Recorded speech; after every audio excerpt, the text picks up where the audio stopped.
오늘의 주제는 하나님이 가장 기뻐하시는 기도의 비밀, 성경이 밝힌 진실입니다. 상상해 보세요.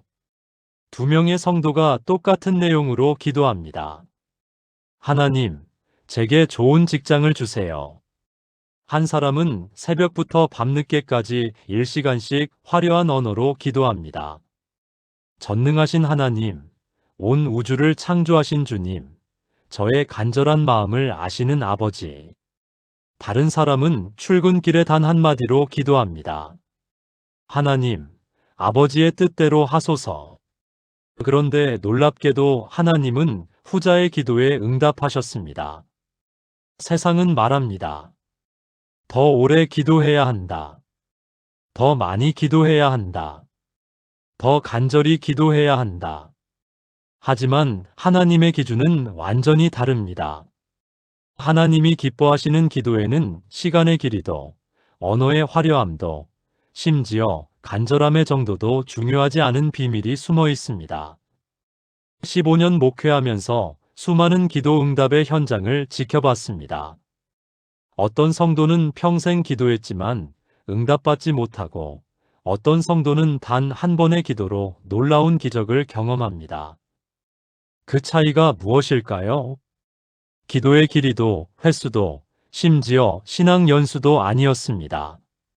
성경이 밝혀주는 하나님이 가장 기뻐하시는 기도의 비밀을 오늘 여러분과 함께 나누고 싶습니다. 이 비밀을 알게 되는 순간 여러분의 기도 생활이 완전히 달라질 것입니다. 첫 번째, 하나님은 마음의 자세를 보십니다. 누가복음 18장 9절부터 14절. 바리새인과 세리의 기도를 기억하시나요? 바리새인은 서서 이렇게 기도했습니다. 하나님이여, 나는 다른 사람들 곧 토색, 불에, 간음을 하는 자들과 같지 아니하고 이 세리와도 같지 아니함을 감사하나이다. 나는 일회에 2번씩 금식하고 또 소득의 11조를 드리나이다. 얼마나 완벽한 기도인가요? 감사로 시작하고 자신의 경건한 삶을 고백하며 11조와 금식까지 언급합니다. 하지만 세리는 멀리 서서 감히 눈을 들어 하늘을 쳐다보지도 못하고 가슴을 치며 이렇게 기도했습니다. 하나님이여, 불쌍히 여기소서. 나는 죄인이로소이다. 단 한마디였습니다.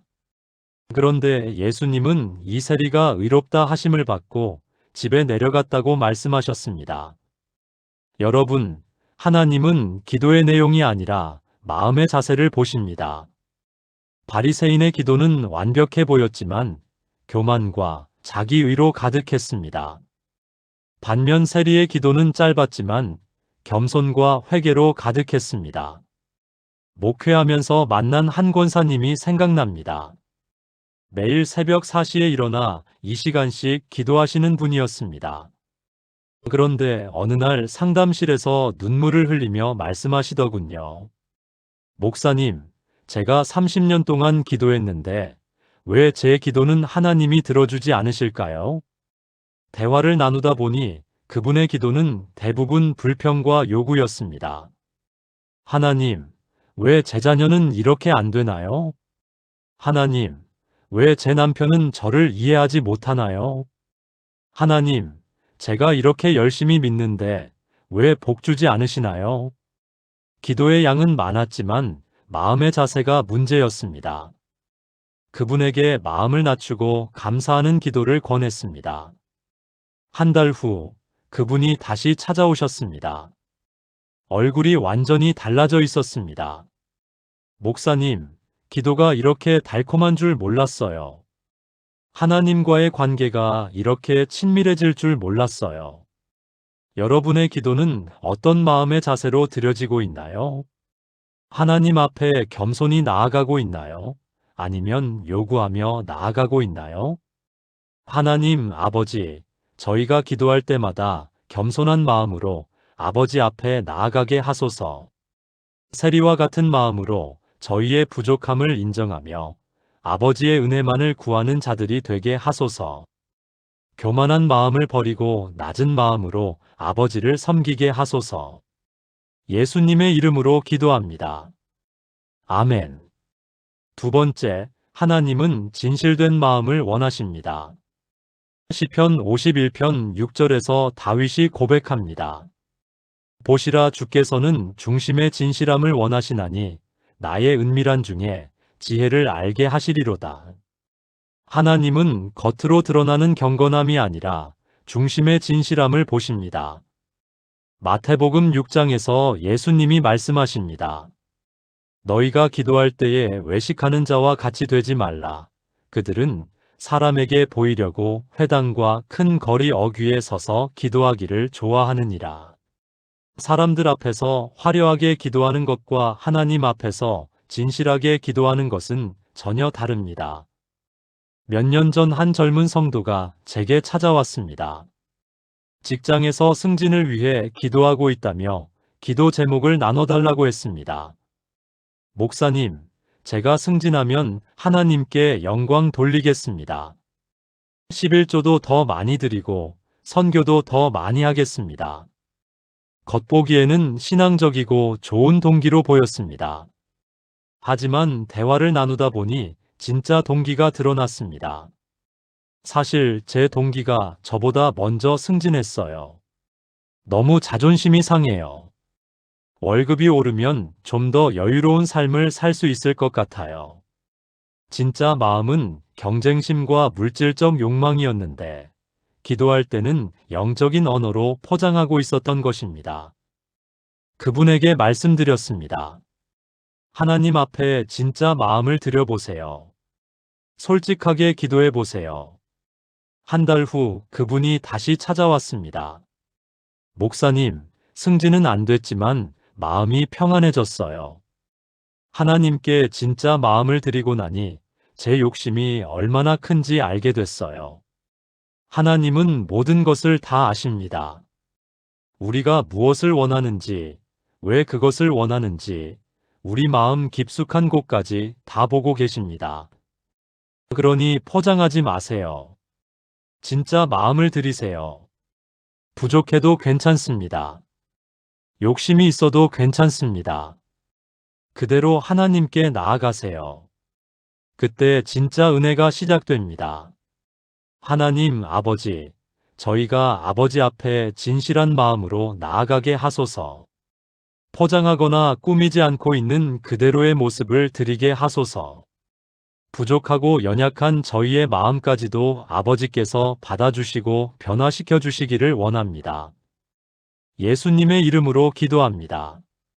아멘. 세 번째, 하나님은 믿음으로 구하는 기도를 들으십니다. 히브리서 11장 6절입니다. 믿음이 없이는 하나님을 기쁘시게 하지 못하나니 하나님께 나아가는 자는 반드시 그가 계신 것과 또한 그가 자기를 찾는 자들에게 상 주시는 이심을 믿어야 할지니라. 야고보서 1장 6절에서는 이렇게 말합니다. 오직 믿음으로 구하고 조금도 의심하지 말라. 의심하는 자는 마치 바람에 밀려 요동하는 바다 물결 같으니. 믿음이 없는 기도는 하나님께 상달되지 않습니다. 그런데 여기서 말하는 믿음이 무엇일까요? 많은 분들이 착각하시는 게 있습니다. 하나님이 내 기도를 꼭 들어주실 거야 라는 확신이 믿음이라고 생각하시는데, 그것은 믿음이 아니라 고집입니다. 진짜 믿음은 하나님이 가장 좋은 것으로 응답해 주실 거야 라는 신뢰입니다. 목회 초기에 만난 한 부모님이 생각납니다. 자녀가 명문대에 합격하게 해달라고 금식하며 기도하셨습니다. 목사님, 저는 확신합니다. 하나님이 꼭 들어주실 거예요. 결과적으로 그 자녀는 원하는 대학에 떨어졌습니다. 부모님은 크게 실망하며 교회를 떠났습니다. 하나님이 우리 기도를 들어주지 않으셨어요. 하지만 그로부터 3년 후 그 자녀가 다른 길을 통해 더 큰 축복을 받게 됐다는 소식을 들었습니다. 진짜 믿음은 하나님의 선하신 계획을 신뢰하는 것입니다. 우리가 원하는 것보다 하나님이 주시고자 하는 것이 더 좋다는 것을 믿는 것입니다. 다니엘의 세 친구를 보세요. 느부갓네살 왕이 금신상에 절하라고 했을 때 그들이 뭐라고 했습니까? 왕이여, 우리가 섬기는 하나님이 우리를 극렬히 타는 풀무불 가운데에서 능히 건져내시겠고 왕의 손에서도 건져내시리라. 그러나 그리하지 아니하실지라도 왕이여, 우리가 왕의 신들을 섬기지도 아니하고 왕이 세우신 금 신상에게 절하지도 아니할 줄을 아옵소서. 이것이 진짜 믿음입니다. 하나님이 구원하실 것을 믿지만 서로 그렇지 않더라도 하나님을 신뢰한다는 것입니다. 여러분의 기도에 이런 믿음이 있나요? 내가 원하는 대로 안 되어도 하나님을 신뢰할 수 있나요? 그럴 때 진짜 믿음의 기도가 됩니다. 하나님 아버지, 저희에게 참된 믿음을 주소서.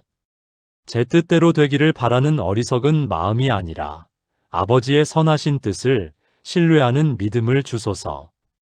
응답의 방식이 제가 원하는 것과 다를지라도 아버지를 신뢰하는 자들이 되게 하소서. 예수님의 이름으로 기도합니다. 아멘. 네 번째, 하나님은 다른 사람을 위한 기도를 기뻐하십니다. 욥기 42장 10절을 보면 놀라운 말씀이 나옵니다. 욥이 그의 친구들을 위하여 기도할 때에 여호와께서 욥의 곤경을 돌이키사 여호와께서 욥에게 그 모든 소유보다 갑절이나 주셨더라. 욥이 자신의 고난에서 벗어난 때가 언제입니까? 자신을 위해 기도할 때가 아니라 친구들을 위해 기도할 때였습니다.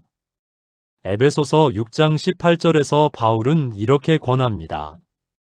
모든 기도와 간구를 하되 항상 성령 안에서 기도하고 이를 위하여 깨어 구하기를 항상 힘쓰며 여러 성도를 위하여 구하라. 하나님은 다른 사람을 위한 기도를 특별히 기뻐하십니다. 왜 그럴까요? 자신만을 생각하는 이기적인 마음에서 벗어나 다른 사람을 사랑하는 마음을 보이기 때문입니다. 제가 아는 한 집사님이 계십니다. 자영업을 하시는데 사업이 어려워서 많이 힘들어 하셨습니다. 매일 자신의 사업을 위해 기도하셨지만 상황은 나아지지 않았습니다. 그러던 어느 날 교회에서 선교사님이 오셔서 간증을 하셨습니다. 그 선교사님 가정의 어려운 상황을 들으면서 마음이 많이 아파하셨습니다.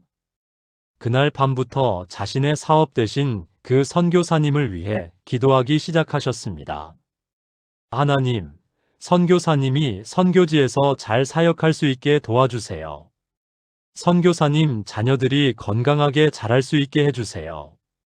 신기하게도 그때부터 사업에 변화가 생겼습니다. 새로운 거래처가 생기고 매출이 늘어나기 시작했습니다. 그분이 간증하시더군요. 제가 제 일만 생각할 때는 안 됐는데 다른 사람을 위해 기도하니까 하나님이 제 일도 돌봐주시더라고요. 마태복음 6장 33절 말씀 그대로입니다. 그런즉 너희는 먼저 그의 나라와 그의 의를 구하라. 그리하면 이 모든 것을 너희에게 더하시리라. 다른 사람을 위한 기도는 하나님의 마음을 기쁘게 합니다. 우리가 하나님의 사랑을 닮아가는 모습이기 때문입니다. 오늘부터 기도 제목의 절반을 다른 사람을 위해 사용해 보세요. 가족, 친구, 동료, 이웃, 나아가 모르는 사람까지 위해 기도해 보세요. 그럴 때 놀라운 변화를 경험하게 될 것입니다. 하나님 아버지, 저희에게 이기적인 마음을 버리고 다른 사람을 위해 기도하는 마음을 주소서. 저희 주변의 어려운 이웃들, 가족들, 동료들을 위해 간구하는 마음을 갖게 하소서. 그를 통해 아버지의 사랑을 경험하고 나누는 자들이 되게 하소서. 예수님의 이름으로 기도합니다.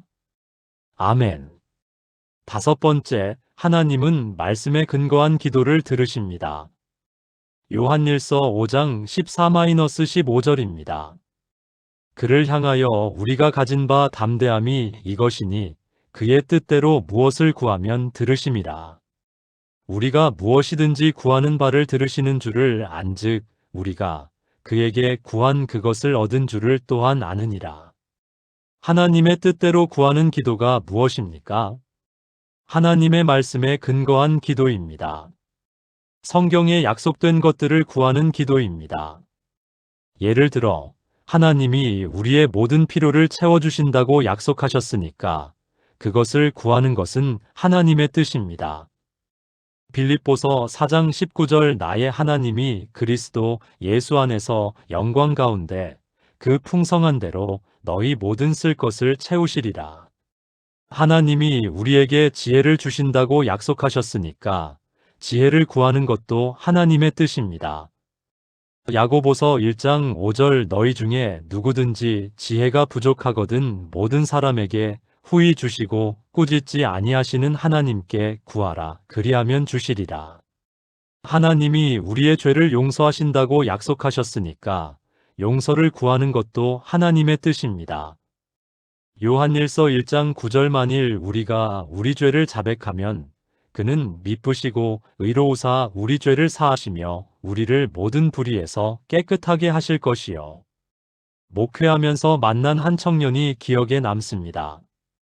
신앙생활을 시작한 지 얼마 안 된 청년이었는데 기도 응답을 잘 받는 것 같아서 비결을 물어봤습니다.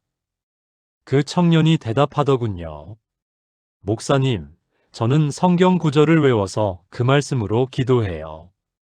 예를 들어 시편 23편 1절 여호와는 나의 목자시니 내게 부족함이 없으리로다라는 말씀을 가지고 하나님, 아버지께서 제 목자가 되어주시니 제게는 정말 부족함이 없을 줄 믿습니다다라고 기도하는 시기예요.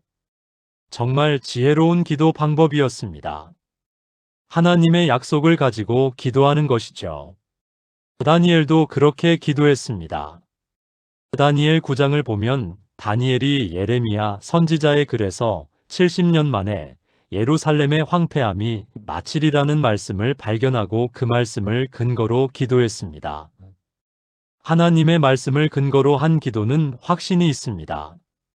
내가 지어낸 것이 아니라 하나님이 약속하신 것이기 때문입니다. 여러분도 기도할 때 성경 구절을 찾아서 그 말씀을 근거로 기도해 보세요. 그럴 때 기도에 힘이 생기고 확신이 생길 것입니다. 하나님 아버지, 저희가 아버지의 말씀을 근거로 기도하는 자들이 되게 하소서. 성경에 약속하신 말씀들을 붙잡고 담대하게 기도할 수 있게 도와주소서. 아버지의 뜻에 맞는 기도를 드리며 그 기도의 응답을 확신하며 살아가게 하소서. 예수님의 이름으로 기도합니다. 아멘. 6번째, 하나님은 감사와 찬양이 있는 기도를 기뻐하십니다. 빌립보서 4장 6-7절입니다. 아무것도 염려하지 말고 다만 모든 일에 기도와 간구로 너희 구할 것을 감사함으로 하나님께 아뢰라. 그리하면 모든 지각에 뛰어난 하나님의 평강이 그리스도 예수 안에서 너희 마음과 생각을 지키시리라. 감사함으로 하나님께 아뢰라고 하셨습니다. 감사는 하나님의 선하심을 인정하는 것입니다. 하나님이 지금까지 우리에게 베풀어 주신 은혜를 기억하는 것입니다. 시편 100편 4절 감사함으로 그의 문에 들어가며 찬송함으로 그의 궁정에 들어가서 그에게 감사하며 그의 이름을 송축할지어다. 감사와 찬양은 하나님의 보좌 앞으로 나아가는 문입니다. 불평과 원망으로는 하나님께 가까이 갈 수 없지만 감사와 찬양으로는 하나님의 마음까지 움직일 수 있습니다. 한나의 기도를 보세요. 사무엘상 1장에서 한나는 아이가 없어서 마음이 괴로워 눈물로 기도했습니다. 하지만 그 기도 후에 한나에게 어떤 변화가 생겼나요? 15절에서 엘리 제사장이 한나에게 평안히 가라. 이스라엘의 하나님이 내가 기도하여 구한 것을 허락하시기를 원하노라고 했을 때 한나는 여종이 당신께 은혜 받기를 원하나이다라고 하고 돌아갔습니다. 그리고 18절에 여인이 가서 먹고 얼굴에 다시는 근심빛이 없더라고 했습니다. 아직 아이가 생긴 것도 아닌데 한나의 마음에 평안이 찾아왔습니다. 왜 그럴까요? 하나님께 모든 것을 맡겨드렸기 때문입니다. 감사하는 마음으로 하나님의 선하심을 신뢰했기 때문입니다. 제가 아는 한 권사님은 남편이 사업 실패로 큰 빚을 지게 됐을 때도 감사 기도를 놓지 않으셨습니다. 하나님, 이런 어려운 상황에서도 저희 가족이 건강한 것 감사합니다. 하나님, 어려울 때 서로 더 의지하게 되는 것 감사합니다. 하나님, 이 시련을 통해 더 깊은 신앙을 배우게 하심을 감사합니다. 주변 사람들은 그 상황에서 어떻게 감사할 수 있느냐고 이상하게 생각했습니다. 하지만 그 권사님은 감사할 거리는 항상 있어요. 내가 찾으려고 하면요라고 하시더군요. 결국 그 가정은 어려움을 극복하고 더 큰 축복을 받게 됐습니다. 감사는 하나님의 마음을 움직이는 열쇠입니다. 불평할 거리를 찾지 말고 감사할 거리를 찾으세요. 그럴 때 여러분의 기도가 하나님께 상달될 것입니다. 하나님 아버지, 저희에게 감사하는 마음을 주소서. 어려운 상황에서도 아버지의 선하심을 인정하고 감사할 수 있는 믿음을 주소서. 불평과 원망 대신 감사와 찬양으로 아버지께 나아가는 자들이 되게 하소서. 범사에 감사하며 아버지의 은혜를 기억하는 삶을 살게 하소서. 예수님의 이름으로 기도합니다. 아멘. 7번째, 하나님은 예수님의 이름으로 드리는 기도를 들으십니다. 요한복음 14장 13-14절입니다. 너희가 내 이름으로 무엇을 구하든지 내가 행하리니 이는 아버지로 하여금 아들로 말미암아 영광을 받으시게 하려 함이라. 내 이름으로 무엇이든지 내게 구하면 내가 행하리라. 예수님의 이름으로 기도한다는 것이 단순히 기도 끝에 예수님의 이름으로 기도합니다라고 말하는 것일까요? 물론 그것도 중요하지만 더 깊은 의미가 있습니다. 예수님의 이름으로 기도한다는 것은 예수님의 성품과 뜻에 따라 기도한다는 뜻입니다. 예수님이라면 어떻게 기도하셨을까를 생각하며 기도하는 것입니다. 예수님의 기도를 보세요. 겟세마네 동산에서 예수님은 이렇게 기도하셨습니다. 내 아버지여 만일 할만하시거든 이 잔을 내게서 지나가게 하옵소서. 그러나 나의 원대로 마시옵고 아버지의 원대로 하옵소서. 자신의 뜻보다 아버지의 뜻을 우선시하는 기도였습니다. 예수님이 가르쳐 주신 주기도문을 보세요. 하늘에 계신 우리 아버지여 이름이 거룩히 여김을 받으시오며 나라가 임하시오며 뜻이 하늘에서 이룬 것 같이 땅에서도 이루어지이다. 하나님의 영광과 하나님의 나라와 하나님의 뜻이 우선입니다. 예수님의 이름으로 기도한다는 것은 이런 마음으로 기도하는 것입니다. 목회하면서 만난 한 성도의 간증이 기억납니다. 그분은 오랫동안 사업이 잘 안 돼서 힘들어했습니다. 매일 하나님, 제 사업이 잘 되게 해주세요 라고 기도했지만 상황은 나아지지 않았습니다. 그러다가 어느 날 예수님이라면 이런 상황에서 어떻게 기도하셨을까? 를 생각해 봤다고 합니다. 그날부터 기도가 바뀌었습니다. 하나님, 제 사업을 통해 아버지께 영광을 돌리게 해주세요. 제가 이 어려운 상황에서도 아버지를 신뢰하는 모습을 보일 수 있게 해주세요. 제 삶을 통해 주변 사람들이 아버지의 사랑을 알 수 있게 해주세요. 신기하게도 그때부터 마음의 평안이 찾아왔고 사업에도 서서히 변화가 생겼다고 합니다. 예수님의 이름은 단순한 주문이 아닙니다. 예수님의 성품과 뜻을 담아 기도할 때 그 기도가 하나님께 상달됩니다. 여러분의 기도는 어떤 이름으로 드려지고 있나요? 내 이름으로 기도하고 있나요? 아니면 예수님의 이름으로 기도하고 있나요? 오늘부터 기도할 때마다 예수님이라면 어떻게 기도하셨을까? 를 생각해 보세요. 그럴 때 여러분의 기도가 하나님이 기뻐하시는 기도가 될 것입니다. 하나님 아버지, 저희가 예수님의 이름으로 기도하는 참된 의미를 깨닫게 하소서. 예수님의 성품과 뜻을 따라 기도하며 아버지의 영광을 구하는 기도를 드리게 하소서. 제 뜻이 아닌 아버지의 뜻이 이루어지기를 소원하는 마음으로 기도하는 자들이 되게 하소서. 예수님의 이름으로 기도합니다. 아멘. 하나님 아버지, 오늘 말씀을 통해 아버지께서 기뻐하시는 기도의 비밀을 깨닫게 하심을 감사합니다. 기도의 길이나 화려함이 아니라 마음의 자세가 중요함을 깨달았습니다. 겸손한 마음으로 아버지께 나아가며 진실한 마음을 드리고 믿음으로 구하며 다른 사람을 위해 기도하고 말씀에 근거하여 기도하며 감사와 찬양으로 기도하고 예수님의 이름으로 기도하는 자들이 되게 하소서. 아버지, 저희의 기도 생활이 완전히 새롭게 되기를 원합니다. 더 이상 형식적인 기도가 아니라 아버지의 마음을 움직이는 기도를 드리는 자들이 되게 하소서. 이 7가지 비밀을 마음에 새기고 매일 실천하는 저희가 되게 도와주소서. 저희가 기도할 때마다 아버지께서 기뻐하시고 저희의 기도가 하늘 보좌 앞에 상달되어 응답받는 은혜를 누리게 하소서. 이 말씀을 듣는 모든 분들이 기도의 참된 능력을 경험하고 하나님과의 깊은 교제를 누리며 삶의 모든 영역에서 하나님의 임재와 역사를 체험하게 하소서. 어려움 가운데 있는 분들에게는 소망을, 절망 가운데 있는 분들에게는 위로를, 혼란 가운데 있는 분들에게는 평안을 주시기를 간절히 원합니다. 예수님의 귀하신 이름으로 기도합니다. 아멘.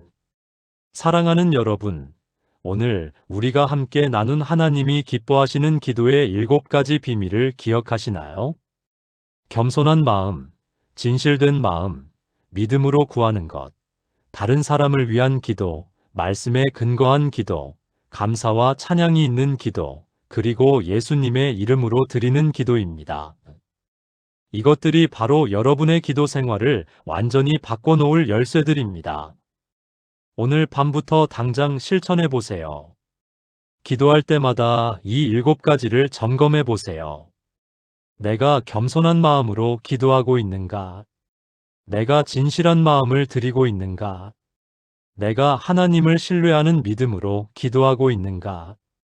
내가 다른 사람을 위해서도 기도하고 있는가? 내 기도가 하나님의 말씀에 근거하고 있는가? 내가 감사하는 마음으로 기도하고 있는가? 내가 예수님의 성품과 뜻을 따라 기도하고 있는가? 이 7가지를 실천하는 순간부터 여러분의 기도가 달라질 것입니다. 하나님과의 관계가 더욱 깊어질 것입니다. 기도 응답의 놀라운 역사를 경험하게 될 것입니다. 그리고 무엇보다 하나님이 여러분의 기도를 기뻐하시는 것을 느끼게 될 것입니다. 기도는 단순한 종교적 행위가 아닙니다. 하나님과의 살아있는 대화이며 우리 삶을 변화시키는 능력의 통로입니다. 오늘 이 말씀이 여러분의 삶에 새로운 전환점이 되기를 간절히 기도합니다. 하나님의 크신 사랑과 은혜가 여러분과 여러분의 가정에 늘 함께 하시기를 축복합니다. 다음 주에도 더 은혜로운 말씀으로 여러분과 만나 뵙겠습니다. 하나님의 평강이 여러분과 함께 하시기를 축복하며 기도합니다.